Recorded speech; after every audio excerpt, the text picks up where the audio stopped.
Hey guys, if we reach 1,000 likes, we'll be giving out 2 of our new shirts. All you gotta do is click like, subscribe, and turn on notifications. Cartoons are often in an awkward spot. While they're catering more and more to adults, they're also primarily targeting children. And because of this, there are certain themes that just can't be outright said, because children can't handle certain complex issues. And while it's true that they are smarter than you would think, there's a lot of stuff that would probably scare them off. Children watch cartoons as a form of escapism like us all. They don't want to see anything that's too jarring or too scary. That's why a lot of cartoons have been forced to put things in the background, or gloss over a lot of issues. My name's Moliminous, and here are the top 5 secretly dark cartoons. Keep in mind this is just my list. You don't have to like my list, but I don't have to like the same stuff as you. Number 5. Danny Phantom. So Danny Phantom is a kid who turns into half ghost, which I guess means he's half dead. So he's literally the cat, both alive and dead at the same time. And while that in itself is a pretty dark thing that they never really address, the darker thing is the fact that almost all of Danny's villains that he fight are teenagers. And because being a ghost does in fact mean you're dead, a lot of the times he's fighting teenagers who either killed themselves or were killed by other people. In one instance, he's fighting a nerd who was bullied and eventually died due to his bullying. Whether it was the bullies who ganged up on him or suicide related to it, who really knows? In fact, the entire high school has died. I'm not sure what this means, but maybe it was sadly a mass shooting perhaps. Some sort of tragedy that happened. But they just kind of gloss over it like it's normal. There's been a lot of people who have broken down Ember's song, saying that she killed herself because of unrequited love. Either way you splice it, there certainly is a lot of dead kids in this show. Number 4.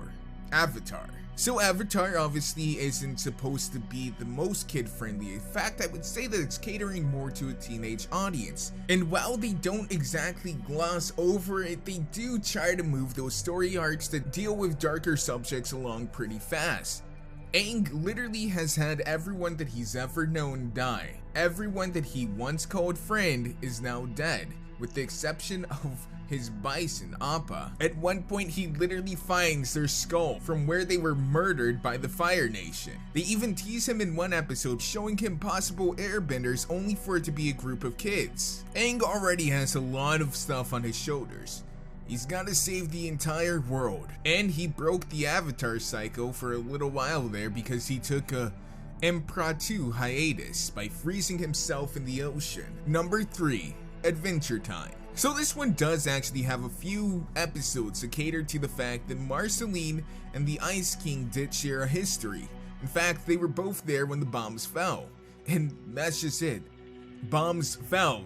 Nuclear bombs detonated across the world to the point where there is literally a section of the Earth gone.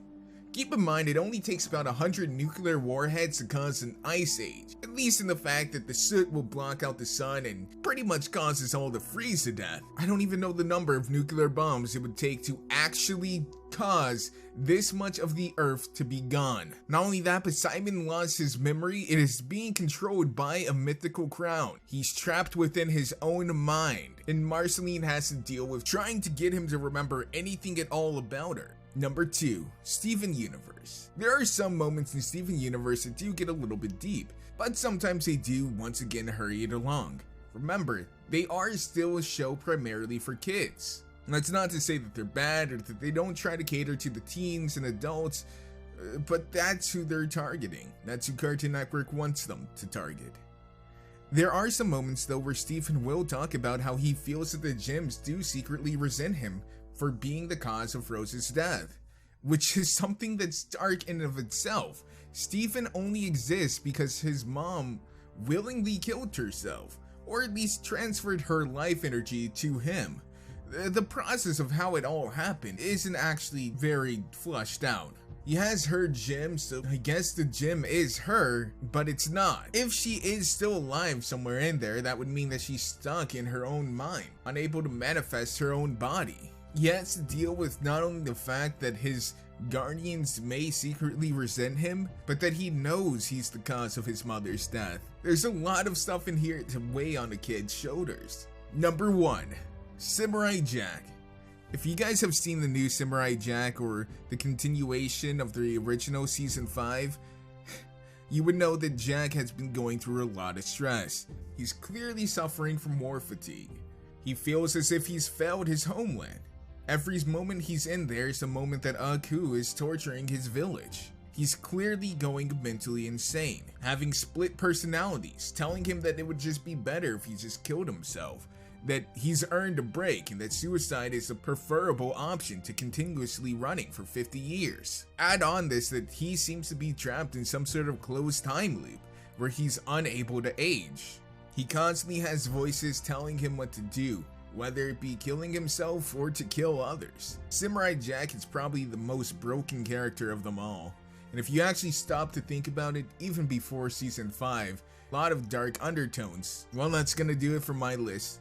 Let me know what you guys think about it, if you guys had anything else that you would have put on this list. I know some people probably would have put Star Versus, but because that's season 2 and I haven't seen season 2, I didn't want to put it on this list because I didn't want to spoil the episodes for myself. I'll eventually get to watching it.